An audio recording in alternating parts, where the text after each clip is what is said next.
ሃይ ተማሪዎች እንዴት ናችሁ? በዛሬው 11ኛ ክፍል ኬሚስትሪ ምዕራፍ 1 ትምህርታችን ደግሞ ከዚህ በፊት ያየነው የመጣነውን ትምህርት ቀጥለን እንመለከታለን። ስለ አቶሚክ ስፔክትራ እንግዲህ ያለነው ዩኒት 1 ላይ ወይም ምዕራፍ 1 ላይ ነው። አቶሚክ ስትራክቸር ኤንድ ፔሪዮዲክ ፕሮፐርቲስ ኦፍ ዘ ኤሌመንትስ እየተመለከትን ነው። በዛሬው ትምህርታችን ደግሞ ስለ አቶሚክ ስፔክትራ እንመለከታለን። እንግዲህ አቶሚክ ስፔክትራ በአጭሩ ልክ የሰው ልጅ እያንዳንዱ የራሱ የሆነ ፊንገር ፕሪንት ወይም አሻራ እንዳለ ሁሉ እያንዳንዱ ኤሌመንት ወይም እያንዳንዱ ኤሌመንት አተሞችም የራሳቸው የሆነ አቶሚክ ስፔክትራ ላይንስ አላቸው። እነሱ ነው የምንመለከተው ማለት ነው። በጣም ጥሩ። ትምህርታችንን በመንደርደሪያ አክቲቪቲ እንጀምራለን። ዲስከስ ዘ ፎሎዊንግ አይዲያስ ኢን ፔርስ ኤንድ ሼር ዊዝ ዘ ሬስት ኦፍ ዘ ክላስ። Why do you observe different colors when you are watching fireworks? የመጀመሪያው ጥያቄ ዲስከሽን ፖይንታችን የመጀመሪያው ጥያቄ እንግዲህ ፋየርወርክስ ወይም ደግሞ ርችት የበዓል ጊዜ ዘመን መለወጫ ጊዜ የተለያዩ ሴሬሞኒዎች ሲኖሩ ርችቶች ይተኮሳሉ ወደ ላይ በጣም ውብ የሆኑ ከለርፉል ላይቶችን እንመለከታለን ማለት ነው። ስለዚህ ለምንድን ነው የተለያየ አይነት ከለር ያላቸውን ላይቶች የምንመለከተው ነው የሚለን። እስቲ አሰብ አድርጉና ሞክሩ። ከዛ በኋላ አብረን ደግሞ እንመለከተዋለን። በጣም ጥሩ ተማሪዎች እንግዲህ ጥሩ መልስ አዘጋጅታችሁ መጣችኋል ብዬ አስባለሁ። ባጭሩ ጠቅላላ አድርጌ ለማቅረብ ያክል የተለያዩ ኤሌመንቶች ኢግናይት በሚሆኑበት ጊዜ ሪሊዝ የሚያደርጓቸው የተለያየ ዌቭሌንግዝ ያላቸው ላይቶች አሉ ማለት ነው። እነዛም የተለያየ ከለር ይፈጥራሉ ማለት ነው። ስለዚህ በኤሌመንቶቹ መለያየት ምክንያት የተፈጠረ ነው ማለት ነው። ይህ ዲፍረንት ከለር ኢን ፋየርወርክ ውስጥ የምናየው ማለት ነው። ስለዚህ በፋየርወርክ ውስጥ የምናየው የተለያየ አይነት ከለር የተፈጠረው ባጭሩ በድጋሚ በምንድን ነው ማለት ነው? ምክንያቱም የተለያዩ ኤሌመንቶች ሪሊዝ በሚያደርጉት ወይም ደግሞ በሚለቁት የተለያየ ዌቭሌንግዝ ባለው ላይት አማካኝነት በሚፈጠረው ከለር ነው ማለት ነው። ቀጣይ በደንብ ስለምናየው ለተ ደግሞ አንደርስታንድ ታደርጉታላችሁ። Question number 2. As it is shown in the figure 1.10, when compounds of the alkali metals, lithium, sodium and potassium are ignited in the gas flames, they give different colored flames. Why do they emit different colors? እንግዲህ እዚህ ጋር እንደምንመለከተው በፊገር 1.10 ላይ እንደምንመለከተው ሊቲየም እንደዚህ አይነት ከለር ያለው ፍሌም ፕሮዲዩስ ያደርጋል። ሶዲየምም እዚህ ጋር እንደምትመለከቱት እንደዚህ አይነት ከለር ያለው ፍሌምን ፕሮዲዩስ ያደርጋል። በተጨማሪም ፖታሲየምም በዛው ልክ እንደዚህ አይነት ከለር ያለውን በተመሳሳይ መልኩ ፕሮዲዩስ ያደርጋል። ስለዚህ why do they emit different colors? ለምን በሙሉ ተመሳሳይ አልሆኑም? እንደ ሊቲየም ለምን ሁሉም ቀይ ላይት አልሰጡም? ወይም እንደ ሶዲየም ለምን ሁሉም ቢጫ ከለር ፕሮዲዩስ አላደርጉም? ለምንድነው ይህ የከለር ልዩነት የተፈጠረው ነው የሚለን ማለት ነው። አው ባጭሩ እንግዲህ እዚህ ጋር እንደምንመለከተው የተለያዩ ኤሌመንቶች ናቸው፣ ሊቲየም፣ ሶዲየም፣ ፖታሲየም። ስለዚህ ምክንያታችን ምንድነው ማለት ነው? አቶሚክ ስትራክቸር። አው አቶሚክ ስትራክቸር። ስለዚህ አቶሚክ ስትራክቸራቸው ስለሚለያይ ስለዚህ በእነሱ ምክንያት የሚፈጠረው ኢግናይት ሲሆኑ የሚፈጠረው ላይት ዌቭሌንግ ስለሚለያይ ከዛ ጋር ተያይዞ ከለሩም የተለያየ ይሆናል ማለት ነው። ስለዚህ መንስኤው ወይም ደግሞ ምክንያቱ ምንድነው? ሊቲየም፣ ሶዲየም፣ ፖታሲየም አንድ ግሩፕ ውስጥ ያሉ ኤሌመንቶች ቢሆኑም አቶሚክ ስትራክቸራቸው ግን የተለያየ ስለሆነ ያ ነው ምክንያቱ ማለት ነው። ፍሌም ከለራቸውም በዚህ ምክንያት ይለያያል ማለት ነው። በጣም ጥሩ ተማሪዎች። አቶሚክ ኦር ላይን ስፔክትራ አር ፕሮዲዩስድ from the emission of photons of electromagnetic radiation or light. አቶሚክ ወይም ደግሞ ላይን ስፔክትራ የምንለው ወይም አቶሚክ ስፔክትራ የምንለው እንግዲህ እንደዚህ አይነቱን ስፔክትራ ላይንስ የያዘውን ላይት ነው። ስለዚህ እነዚህ ፕሮዲዩስ የሚሆኑት ከምንድነው ማለት ነው? ከኤሌክትሮማግኔቲክ ሬዲዬሽን ኢሚሽን ነው ማለት ነው። ስለዚህ የተለያዩ ኤሌክትሮማግኔቲክ ሬዲዬሽኖች ኢሚት ሲሆኑ ወይም ደግሞ የተለያዩ ፎቶንስ ኦፍ ኤሌክትሮማግኔቲክ ሬዲዬሽን ኢሚት ሲሆኑ ዲፍረንት ከለር ፕሮዲዩስ ያደርጋሉ ማለት ነው። ሶ ዲፍረንት ካይንድስ ኦፍ ስፔክትረም አር ኦብዘርቭድ when electric discharge or spark passes through a gas such as hydrogen. ስለዚህ የተለያየ ከለር ሊፈጠር የቻለው ልክ ቅድም እንዳየነው የተለያየ ስፔክትረም ሊፈጠር የቻለው በምን ምክንያት ነው ማለት ነው? ኤሌክትሪክ ዲስቻርጅ ወይም ደግሞ ስፓርክ በጋዝ ውስጥ በሚያልፍበት ጊዜ የተለያዩ ኤሌመንቶችን የያዘ ስለሆነ የሚፈጠረውም ስፔክትረም ወይም ደግሞ የከለር አይነት የተለያየ ይሆናል ማለት ነው። ምክንያቱም እዚህ ጋር ልብ ልትሉ የሚገባው ነገር ተማሪዎች እያንዳንዱ አተምና ሞለኪውል የራሱ የሆነ ስትራክቸር ስላለው ሪሊዝ ሲያደርግም ኢሚት የሚያደርገውም የኢነርጂ መጠን ፍሪኩዌንሲውና ዌቭ ሌንግዙ የተለያየ ነው ማለት ነው። በዛ ምክንያት የሚፈጠረው የብርሃን ጥርቅም ወይም ደግሞ ላይት ስፔክትረም የተለያየ ይሆናል ማለት ነው። The electric discharge is an electric current that excites or energizes the atoms of the gas. More specifically, the electric current transfers energy to the electrons in the atoms, raising them to excited state. So ባጭሩ ጠቅላላ አድርገን ስናየው ይሄ ነገር ምንድነው ማለት ነው? ከኤግዛይቴሽን ኦፍ ኤሌክትሮን ጋር የተገናኘ ፖይንት ነው። ስለዚህ ኤሌክትሪክ ዲስቻርጅ ኤሌክትሪክ ከረንትን በመልቀቅ ኤሌክትሪክ ዲስቻርጅ የምንለው ማለት ነው። ስለዚህ ኤሌክትሪክ ዲስቻርጅ ስንል እንግዲህ ኤሌክትሪክ ከረንትን በመልቀቅ አተሞችን ሂት በምናደርግበት ጊዜ አተሙ ኤግዛይትድ እንዲሆን ወይም አት ሃየር ኢነርጂ ስቴት ላይ እንዲሆን የማድረጉን ሂደት ነው ማለት ነው። ስለዚህ ሞር ደግሞ ስፔሲፊክ አድርገን ስንመለከተው ኤሌክትሪክ ከረንት በምንለቅበት ጊዜ አተሞች ላይ ኤሌክትሮኖች ሃየር ኢነርጂ ስቴት ላይ እንዲሆኑ ያረጋቸዋልና ወደ ኤግዛይትድ ስቴት ሬዝ ያረጋቸዋል ማለት ነው። ተማሪዎች ኤግዛይትድ ስቴት እና ግራውንድ ስቴት የሚባለውን ነገር እስቲ ልዩነቱን ለማሳየት ልሞክር። እዚህ ጋር እንግዲህ ኤሌክትሮኖችን ዲስትሪቢዩት በሚሆኑበት ጊዜ እዚህ ጋር ሼሎችን ብንወስድ ወይም ደግሞ የኔልስ ቦርን ኦርቢት ብንወስድ አንድ ኤሌክትሮን እዚህ ሎወር ስቴት ላይ ይሄ ኒውክለስ ቢሆን ይሄ ያለችበት ስቴት ግራውንድ ስቴት ይባላል። ኖርማሊ ኤሌክትሮኗ ያለችበት ስቴት ግራውንድ ስቴት ይባላል። ስለዚህ በቂ ኢነርጂ ስታገኝ ወይም ደግሞ ከፍተኛ ኢነርጂ ስታገኝ እቺ ኤሌክትሮን ከዚህ ተነስታ ወደዚህኛው ወይም ደግሞ ወደዚህኛው ወይም ደግሞ ወደዚህኛው ትሄዳለች እንደ ኤነርጂው መጠን ማለት ነው። ስለዚህ እዚህ ጋር የነበረችው ኤሌክትሮን እዚህ ጋር ስትመጣ እዚህ ጋር በምትሆንበት ጊዜ ይህንን ስቴት ምን እንለዋለን? ኤግዛይትድ ስቴት እንለዋለን። አንስቴብል ነው፣ ቬሪ አክቲቭ ስለሆነች ቶሎ ብላ ወደ ነበረችበት መመለስ ነው የምትፈልገው። ስለዚህ ኤግዛይትድ ስቴት ማለት ከፍተኛ ኢነርጂ ስቴት፣ አንስቴብል ስቴት ማለት ነው። ስለዚህ እዚህ ጋር አንድ ልብ እንድትሉ የምፈልገው ነገር ኤሌክትሮኗ እዚህ ለምሳሌ የመጀመሪያው ኢነርጂ ሌቭል ላይ ባለችበት ጊዜ የራሱ የሆነ ኳንታይዝድ የሆነ ኢነርጂ ሌቭል አለው። ይህ ውስን የሆነ ኢነርጂ ሌቭል አለው። ኤሌክትሮኗን የዚህን ኢነርጂ ሌቭል ነው የምትይዘው ማለት ነው። ከዛ በቂ የሆነ ኢነርጂ ስታገኝ ወደ ቀጣዩ ኢነርጂ ሌቭል ነው የምትሄደው እንጂ መሀከል ላይ አትቆምም ወይም ደግሞ መሀከል ላይ አረግጥም። ምክንያቱም አይዘር ከዚህ ወደዚህ የሚያሻግራትን ኢነርጂ ታስታውሳላችሁ አይደለ? ኳንታይዜሽን ኦፍ ኢነርጂ አውርተናል። ስለዚህ ከሱ ጋር ተያይዞ 2 ወይ 3 ፎቶን ኦፍ ኤነርጂ ስታገኝ ኤሌክትሮኗ ከዚህ ወደዚህ ሙቭ ልታደርግ ትችላለች ማለት ነው። ስለዚህ ልክ እናንተው መሰላል በምትወጡበት ጊዜ ይሄ ላደራችን ቢሆን ወይም ደግሞ መሰላል ቢሆን እዚህ ጋር ረግጣችሁ ከዛ ቀጥሎ ደግሞ እዚህ ጋር ትረግጣላችሁ ከዛ እዚህ ጋር ያላችሁ ነው ላይ ብትወጣ አይደለ? እንጂ እዚህ መካከል ላይ መቆም አትችሉም። ወይም ደግሞ ከዚህ ጋር ተነስታችሁ እዚህ ጋር ትሄዱ ትችላላችሁ እንጂ እዚህ መካከል ላይ መርገጥ አትችሉም። የሚረገጥ ነገር የለም። ኤሌክትሮንም እንደዛው ነች። እዚህ መካከል ላይ የሚያረጋት ነገር የለም ወይም ደግሞ እዚህ መካከል ላይ አትሆንም ማለት ነው። ስለዚህ በቂ የሆነ ኢነርጂ ስታገኝ ከአንዱ ኢነርጂ ሌቭል ወደ ቀጣዩ ኢነርጂ ሌቭል ትሄዳለች ወይም ደግሞ ወደዚህኛው ኢነርጂ ሌቭል ትሄዳለች ማለት ነው። ያንኛውን ኢነርጂ ስቴት ምን እንለዋለን? ኤግዛይትድ ስቴት እንለዋለን። ሎወር ኢነርጂ ስቴቱን ደግሞ ግራውንድ ስቴት እንለዋለን።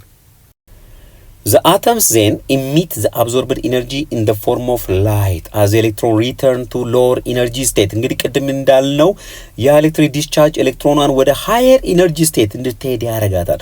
ነገር ግን ሃየር ኢነርጂ ስቴት ላይ አንስቴብል ነች ኤሌክትሮን። ስለዚህ ቶሎ ብላ ወደ መጀመሪያው ሎወር ኢነርጂ ስቴት መመለስ ነው የምትፈልገው ኤሌክትሮን። ስለዚህ ወደ ሎወር ኢነርጂ ስቴት ኤግዛይትድ የሆነችው ኤሌክትሮን ኢነርጂ በቂ አግኝታ ነው አይደለ? ወደ ሎወር ስቴት ላይ ስትመለስ ኢነርጂ ሪሊዝ ታደርጋለች። ስለዚህ when a narrow beam of this light is passed through a prism we do not see a continuous spectrum or rainbow as sunlight does. ስለዚህ እቺ ኤሌክትሮን ወደ ታች ስትመለስ ናሮ ላይት ሪሊዝ ታደርጋለች። ያ ደግሞ በፕሪዝም ውስጥ እንዲያልፍ ስናረግ ምን ይፈጠራል? ስፔክትረም ይፈጠራል ማለት ዲስኮንቲኒየስ የሆነ ኮንቲኒየስ የሆነ ሳይሆን እንደ ከፀሐይ ብርሃን እንደሚመነጨው አይነት ሳይሆን የተቆራረጠ ወይም ደግሞ በመስመር ያለው ስፔክትረም ፕሮዲዩስ ይሆናል ማለት ነው። ሶ እዚህ ጋር እንግዲህ ዲያግራሙን እንደሚያሳየን እቺ ኤሌክትሮን እዚህ ጋር ተመለከታታላችሁ አይደል? እቺ ኤሌክትሮን እንግዲህ ኖርማሊ እዚህ ጋር ነበረች የነበረችው ምን ላይ ማለት ነው? ሰከንድ ኢነርጂ ሌቭል ላይ ማለት ነው። ስለዚህ ኢነርጂ ስንሰጣት ዲስቻርጅ ስንሰጥ ወይም ከውጪ ኢነርጂ ስንሰጣት አብዞርብ ታደርግና ኢነርጂ ሌቭሏ ከፍ ይላል። እነዚህ ምንድነው የሚባሉት? ኢነርጂ ሌቭልስ። ሶ እያንዳንዱ የራሱ የሆነ ውስን ኢነርጂ ሌቭል ነው ያለው ማለት ነው። ስለዚህ እቺ ኢነርጂ እቺ ኤሌክትሮን እዚህ ላይ በምትሆንበት ጊዜ ከዚህ ኢነርጂ ሌቭል ጋር የተመጣጠነ ኢነርጂ ሌቭል ነው የሚኖራት። ነገር ግን ኢነርጂ አብዞርብ በምታደርግበት ጊዜ ኢነርጂዋ ከፍ ስለሚል ወደ ሌላ ኢነርጂ ሌቭል ጃምፕ ታደርጋለች፣ ስኪፕ ታደርጋለች። እዚህ ጋር እንደተመሳሳይ መልኩ ከፍተኛ ኢነርጂ ችኛዋም ስታገኝ ወደ ሶስተኛው ኢነርጂ ሌቭል እዚህ ጋር እንደምንመለከተው ሙቭ ታደርጋለች ማለት ነው። ስለዚህ ልክ ወደዚህ ስመጣ ምን አረገ እንላለን? ኤግዛይትድ ስቴት። ለዚች ኤሌክትሮን አሁን እዚህ ጋር መሆን ኤግዛይትድ ስቴት ነው። የቱ ጋር ነበረች? እዚህ ጋር ተረጋግታ ነበር የተቀመጠችው። ነገር ግን ኢነርጂ ስንሰጣት ወደ ከፍተኛ ኢነርጂ ስቴት ወዳለው ኢነርጂ ሌቭል ላይ መጣች። ስለዚህ ኤግዛይትድ ስቴት ላይ አረፈች ማለት ነው። ሶ ሌተር ኦን ይሄ ኖርማል ስቴት ላይ ሲሆኑ ምን ይባላሉ? ግራውንድ ስቴት ይባላል። ኤሌክትሮኗ ደግሞ ኢነርጂ አግኝታ ወደ ላይ ስትሄድ ኤግዛይትድ ስቴት ይባላል። ስለዚህ መጨረሻ ላይ ወደ ግራውንድ ስቴት ወደ መጀመሪያ ወደ ነበረችበት መመለስ ነው ፍላጎቷ፣ ወደ ሎወር ኢነርጂ ስቴት። ስለዚህ ወደ ስትመለስ ምን ታደርጋለች? ኢሚት ያደርጋሉ ማለት ነው። አያችሁ፣ ሁለቱም ኢሚት ያደርጋሉ። ሶ ይህንን ኢሚሽን ስናወዳደር ሃየር ኢነርጂ ኢሚሽን ባይ አተም እዚህ ጋር እናገኛለን። ምክንያቱም ከሶስተኛው ላይ ወደ አንደኛው ነው እዚህ ጋር የተመለሰችው። እዚህ ጋርስ ከሁለተኛው ላይ ወደ አንደኛው ነው። ስለዚህ የሁለቱ ኢነርጂ ሌቭሎች ኮምፔር ስናደርግ እዚህ ጋር ከፍተኛ የሆነ ላይት ኢነርጂ ኢሚት አድርጋ ወደ ግራውንድ ስቴት ትመለሳለች ማለት ነው። ተማሪዎች የበለጠ ግልጽ ለማድረግ እስቲ ይህንን መሰላል እንውሰድ። ለምሳሌ አንድን ኤሌክትሮን ብንወስድ እዚህ አካባቢ ምን እንለዋለን? ሎወር ኢነርጂ ስቴት እንለዋለን። ስለዚህ ኤነርጂ በምታገኝበት ጊዜ እዚህ አካባቢ የነበረችዋ ኤሌክትሮን ወዴት ትሄዳለች? አይዘር ወደዚህኛው ኦር ከፍተኛ ኤነርጂ ካገኘች ወደዚህኛው፣ ወይም ደግሞ የበለጠ ኤነርጂ ካገኘች ወደዚህኛው፣ እንዲህ ያለ ወደ ከፍተኛ ኢነርጂ ሌቭሎች ትሄዳለች። ስለዚህ ኤሌክትሮን ኢነርጂን አግኝታ መጀመሪያ ከነበረችበት ተረጋግታ ካለችበት ስቴት ወደ ላይኛው ስቴት ወደ አንስቴብሉ ስቴት ስትሄድ ምን እንላለን? ኤግዛይትድ ስቴት ይባላል። ስለዚህ ኤግዛይትድ ስቴት የምንለው ሃየር ኢነርጂ ስቴትን ነው። ሎወር ስቴት ደግሞ እዚህ ጋር ያለው ደግሞ ግራውንድ ስቴት ይባላል። ስለዚህ ኤሌክትሮን በቂ ኢነርጂ አግኝታ አይዘር ወደዚህ ኦር ወደዚህ ኦር ወደዚህ ወይም ደግሞ ወደ ላይኛው ልትመጣ ትችላለች ማለት ነው። ከዛ በኋላ አብዞርብሽን ይባላል። እንግዲህ አብዞርብ አድርጋ ነው አለ ኢነርጂን መጣ ወደ ውስጡ አስገብታ ያ ጉልበት ይሆናታል። ከዛ ነው ወደ ላይ የምትወጣው። ከዛ ስትመለስ ደግሞ ልክ የመጠጠችውን ያክል ኢነርጂ ምን ታደርጋለች? ሪሊዝ ታደርጋለች። ስለዚህ እያንዳንዱ አተም ውስጥ ያለው ኤሌክትሮን በዚህ መልክ ወደ ላይ ከፍ ብሎ ከዛ ሲመለስ እያንዳንዱ የራሱ የሆነ ኢነርጂ ሪሊዝ ያደርጋል። ያንን ነው እንግዲህ ኢሚሽን ስፔክትረም እንለው። ያ ነው እንግዲህ በዚህ ጊዜ አቶሚክ ላይን ስፔክትረምን የሚፈጥረው ማለት ነው። Rather, only a few colors are observed, displayed as a series of individual lines. This series of lines is called the element's atomic spectrum or emission spectrum. አያችሁ አይደለ? ስለዚህ ልክ ቅድም እዛ ጋር እንዳየነው እነዛ ኤሌክትሮኖች ወደ ነበሩበት ቦታ ሲመለሱ የሚለቁት ኤሌክትሮን አለ። ያ ኤሌክትሮን ደግሞ ፕሪዝም ውስጥ እንዲያልፍ ስናደርግ የሚፈጥረው ላይን ስፔክትረም አለ።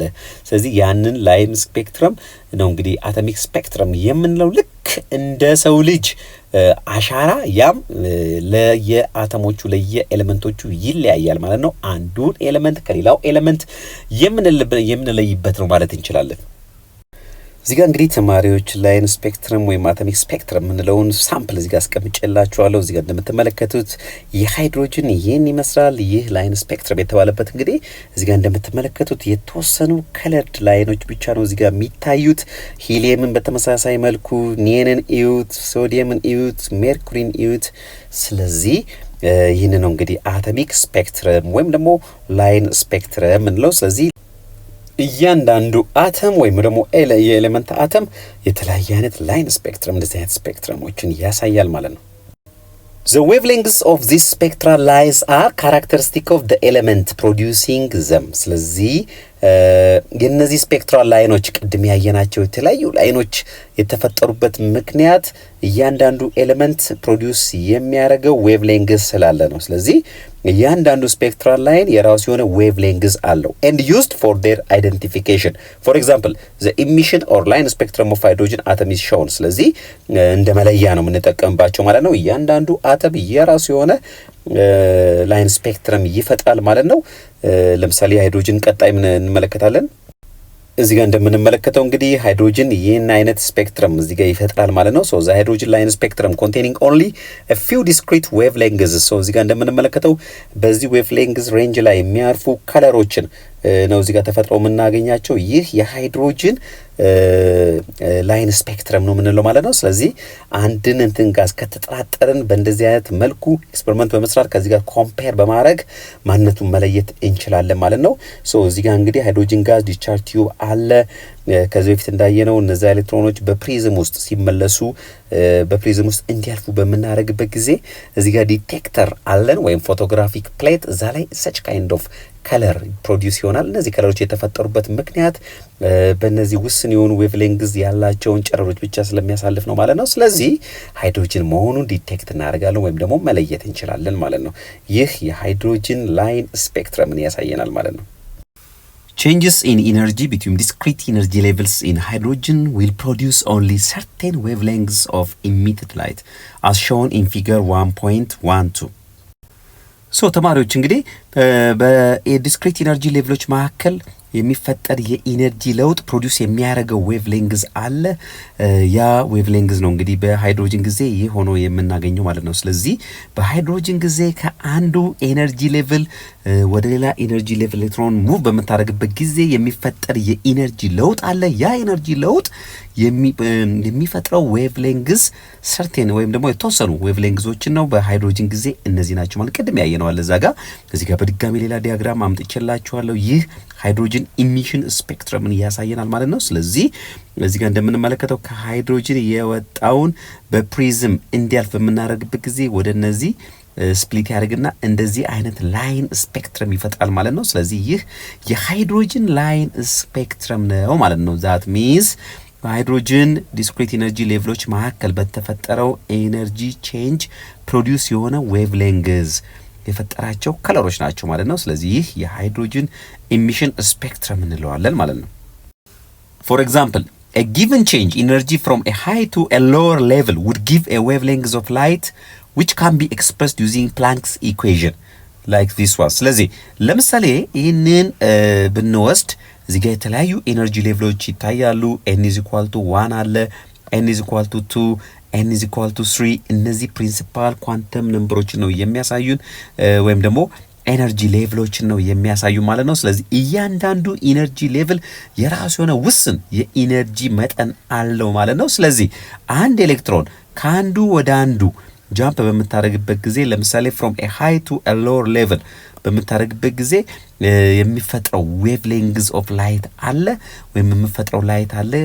ያ በምን እንትን እናደርገዋለን ኤክስፕረስ እናደርገዋለን በዚህ የፕላንክስ ኢኩዌሽን ማለት ነው። ስለዚህ በኢነርጂው ለውጥ ምክንያት የተፈጠረውን እንትን በዚህ መልክ እናገናኘዋለን ማለት ነው። ስለዚህ ቼንጅ ኢን ኢነርጂ ኢዝ ኢኳል ቱ Planck's constant times frequency or in place of frequency ደግሞ speed over lambda substitute በማድረግ በዚህ መልክ ኤክስፕረስ ማድረግ እንችላለን ማለት ነው።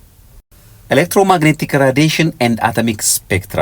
ሶ እንግዲህ እዚህ ጋር ተማሪዎች እስቲ ጠቅለል አድርገን ለማቅረብ ያክል a change between two discrete energy levels emits a photon of light። እንግዲህ a change between two discrete energy level እዚህ ጋር በተለየ መልኩ በዲያግራም ያሳየናል። እስቲ ባጭሩ እዚህ ጋር discrete energy level ማለት ምን ማለት ነው? ለምሳሌ ከዚህ በፊት እንዳየነው እያንዳንዱ ኢነርጂ ሌቭል የራሱ የሆነ ውስን የኢነርጂ መጠኖች አሉት። ስለዚህ ያን ነው እንግዲህ ዲስክሪት ኢነርጂ ሌቭል የምንለው። ስለዚህ በእነዚህ ኢነርጂ ሌቭሎች መካከል ኤሌክትሮን በምታደርገው ሙቭመንት በሚፈጠረው የኢነርጂ ለውጥ አማካኝነት ፎቶን ኦፍ ላይት ኢሚት ይሆናል ወይም ደግሞ ይለቀቃል ማለት ነው። እዚህ ጋር እንደምንመለከተው እዚህ ጋር እንመልከት። ለምሳሌ ቼንጅ ኢን ኢነርጂ እዚህ ጋር እንደምንመለከተው ኢነርጂ ሌቭሉ አለ። እዚህ ጋር ቬሪየስ ኢነርጂ ሌቭልስ ኢን ዘ ሃይድሮጅን አተም ላይ አለ። ስለዚህ ኤሌክትሮኗ ከአንዱ ወደ አንዱ ሙቭ በምታደርግበት ጊዜ ለምሳሌ ከዚህኛው ኢነርጂ ሌቭል ወደዚህኛው በምታደርግበት ጊዜ እንደዚህ በዚህ መልክ ፎርሙላ ኮኔክት እናደርገዋለን ማለት ነው በዚህ ፕላንክስ ኢኩዌሽን። ሶ ቼንጅ ኢን ኢነርጂ 1 ወይም ደግሞ ከዚህ ወደዚህ ኤሌክትሮን ሙቭ ስታደርግ በተፈጠረው የኢነርጂ ለውጥ ከዌቭሌንግዙ ጋር ዳይሬክትሊ ኢንቨርስሊ ፕሮፖርሽናል ነው። ሶ በዚህ መልክ ኮኔክት ይሆናል ማለት ነው። በተመሳሳይ መልኩም ደግሞ ይሄ ከዚህኛው ወደዚህኛው ኤሌክትሮን ወይም ደግሞ ከዚህኛው ሃየር ኢነርጂ ሌቭል ወደዚህኛው ወደ ሎወር ኢነርጂ ሌቭል ስኪፕ ወይም ደግሞ ጃምፕ ስታደርግ ከዚህኛው ወደዚህኛው ከምታረገው የተለወጠ ወይም የተለየ ኢነርጂ ልዩነት ይኖራል ማለት ነው። ይሄንን በዚህ መልኩ ኮኔክት እናደርገው በተመሳሳይ መልኩ ይሄም የሚያሳየን ያንን ነው ማለት ነው። ስለዚህ በአጠቃላይ በዛሬው ትምህርታችን ላይ እንግዲህ ስለ አቶሚክ ስፔክትራ በደንብ አድርገን ተመልክተናል ማለት ነው። በተለይም ሃይድሮጅን አተምን አንስተን ተመልክተናል ማለት ነው። ስለዚህ አቶሚክ ስፔክትራ ማለት ላይክ ፊንገር ፕሪንት ነው ማለት ነው። አንድን አተም ከሌላ አተም የምንለይበት ነው። ስለዚህ በእያንዳንዱ አተም ላይ ያለው የኢነርጂ ሌቭል መጠን ስፋት ይለያያል። ስለዚህ ኤሌክትሮንም ከአንዱ ወደ አንዱ ሙቭ በምታደርግበትና በዛ ምክንያት በሚፈጠረው ኢሚሽን ኦፍ ኤነርጂ ምክንያት የሚፈጠረው ላይን ስፔክትረም ለሁሉም ይለያያል ማለት ነው። ስለዚህ በዚህ ላይን ስፔክትረም አማካኝነት አተሞችን እንለያቸዋለን ማለት ነው። ስለዚህ በቀጣይ ቪዲዮ እስክንገናኝ ድረስ መልካም ጊዜ ይሁንላችሁ ተማሪዎች።